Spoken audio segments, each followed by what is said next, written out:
Crush-filled runways, decomposing clothes, and brat girl summer? If you think fashion and pop culture are descending into chaos, you wouldn't be wrong. Today, we're going to talk about the rise of the messy girl aesthetic and how it ties in with the greater trend of curating chaos in fashion. In the past year, especially, we've seen attempts from brands and pop culture figures to try and seem more authentic and relatable.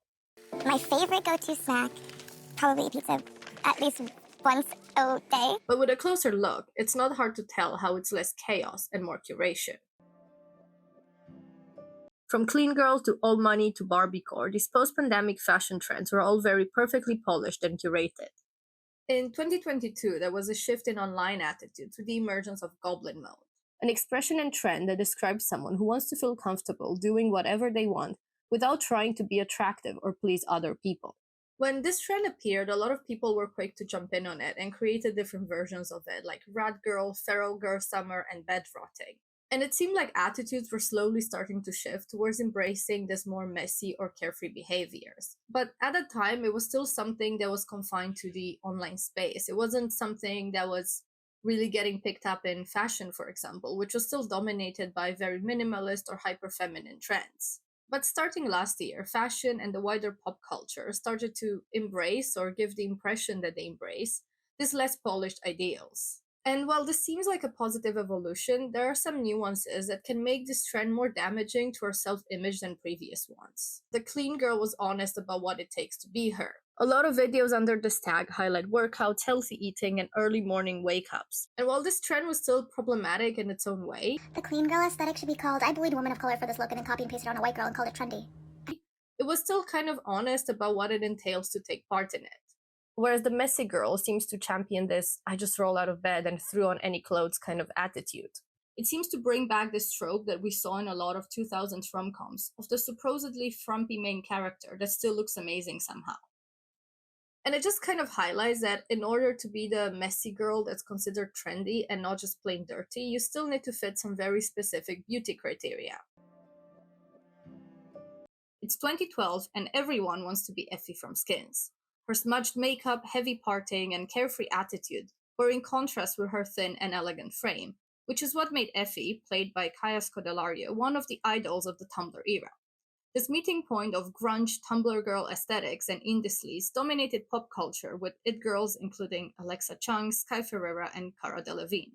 At the same time, another discourse was rising in popularity, and I'm not sure if it has an official name, but its most dominant feature was pizza. The trend was meant to signal relatability, especially among young girls who were not like other girls, by eating junk food and in particular pizza. So we can see that this appearance of messiness and relatability was also very desirable during that time. Coming from TikTok, we have Alex Earl and Madeline RG, two influencers who really rode this messy girl wave. They both now have over 7 million followers on TikTok, have been on the cover of multiple magazines, and attended some of the biggest fashion shows in the world. While Alex Earl became known for her party girl, hungover, and binge-eating persona, Madeline RG cultivated a more toned-down and relatable girl-next-door character. She's making unplanned videos while lying in her messy bed in the middle of her messy room, which looks very relatable to someone her age. And it worked really well for them. People related to them. Because after so many years of highly curated influencer content, it felt refreshing to see someone who wasn't trying to portray a perfect life or someone who wasn't necessarily trying to sell you something. Now, they both have a podcast under the Unwell Network launched by Alexandra Cooper. Alexandra Cooper is the host of the Call Her Daddy podcast, which features very casual conversations between Cooper and her guests, usually very high-profile celebrities. And last year, she launched a network called Unwell, and the first two people that joined were Alex Earl and Madeline RG. Alex Earl's podcast is called Hot Mess, while Madeline RG's is called Pretty Lonesome, and we can see that they both reflect the personalities that they cultivated online. And while these podcasts are very entertaining, they are also the ultimate commodification of the messy girl aesthetic.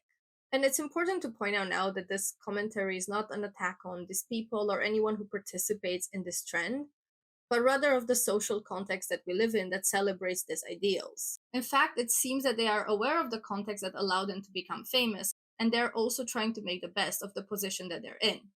Alex Earl recently was the first cover star of Sports Illustrated's digital magazine.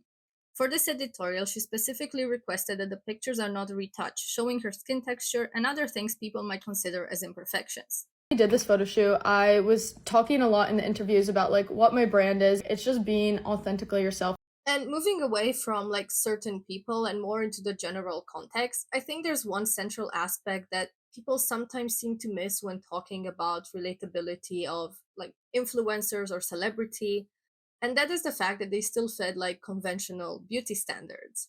And I think it opens up a nuanced topic because sometimes it makes me wonder of whether someone who doesn't fit these beauty ideals would have the platform to be relatable or authentic in the first place. Some of these videos remind me of those 2010s trends that were so damaging to us growing up. It reminds me of that pizza craze where every celebrity and model was talking about how they only eat pizza or junk food, but somehow they still looked amazing. I think there was a time when even Victoria's Secret models were participating in this trend. Pizza. Pizza.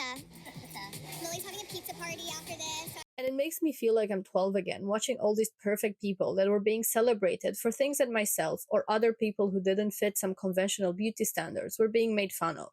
And it's quite surprising to see that the younger generation, who now follows this new wave of creators, is somehow oblivious in the same way that some of us were. And that's what makes this appearance quite dangerous. Because since then, a lot of Victoria's Secret models, for example, have confirmed that that was just for show, just to make them seem more relatable, when in reality they had very strict workout routines and diets, sometimes not eating anything before the show. So when it comes to our perception of celebrities and these people, I think it's all down to the carefully curated balance that these people are able to construct. They are relatable enough to be liked, but aspirational enough to be profitable. Moving towards fashion, it was no surprise that Miu Miu invited Alex Earle to their Spring-Summer 2024 show, which was in Paris last September. It was that season that a lot of the looks were featuring the same messy aesthetic, overflowing bags and visible underwear, but in a way that still looked very hot. And it's not just Miu Miu, a lot of brands jumped in on this trend in different ways. Aveva, which is a Milan-based brand, has long been doing this out of the ordinary stunts for their shows. The latest one was inviting guests to throw trash at models at their last fashion show. And in these cases, I want to believe that people obviously knew that they were choreographed, but somehow they were still drawn into this really chaotic energy of the shows. And of course, it wouldn't be a trend if the Kardashians didn't jump in on it as well. And with them being such prominent pop culture figures, I feel like once they take part in a trend, it kind of becomes institutionalized in a way. In May, during the last Met Gala, a lot of people made fun of Kim's outfit. She wore a custom Margiela look designed by John Galliano. It was a very elegant, sparkling dress and had this frumpy sweater on top that she was clutching very tightly. And it's true that this is how the look was presented on the runway, but Kim also highlighted in a red carpet interview that the messy vibe is what they were going for. I just ran out and grabbed my boyfriend's sweater, threw it on, and had to get to work. It was also Kim that fronted the cover of GQ's Man of the Year issue back in December, in which she was holding a huge bag of Cheetos. Her hair was wet, but she was wearing a really nicely ironed suit. Journalist Chloe McDonald commented on this in The Guardian. While she's supposedly licking orange dust off her thumb, the rest of her fingers remain clean, an impossible feat anyone who has ever eaten the corn puff snacks will know. To round up this video, I can't not talk about everyone's favorite messy girl of the moment, Charli XCX.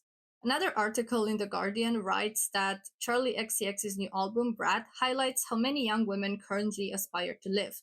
Dirty, hedonistic, happy, and braless. Again, we see the same themes: chaos, mess, authenticity. And while it's fun to take part in social trends, it's also important to notice the fact that framing authenticity through chaos doesn't exist in a vacuum and has a whole business behind it. Brat, for example, earned $23 million in media impact value, but very quickly became a slightly oversaturated marketing strategy. So where do we go from here? It seems that what started organically as potential liberation from strict aesthetics is now just a more subtle way to sell the unattainable. And in the end, there's nothing wrong to engage with these trends as long as it's fun, but it's also important to keep being aware of their subtext and the wider impact they can have.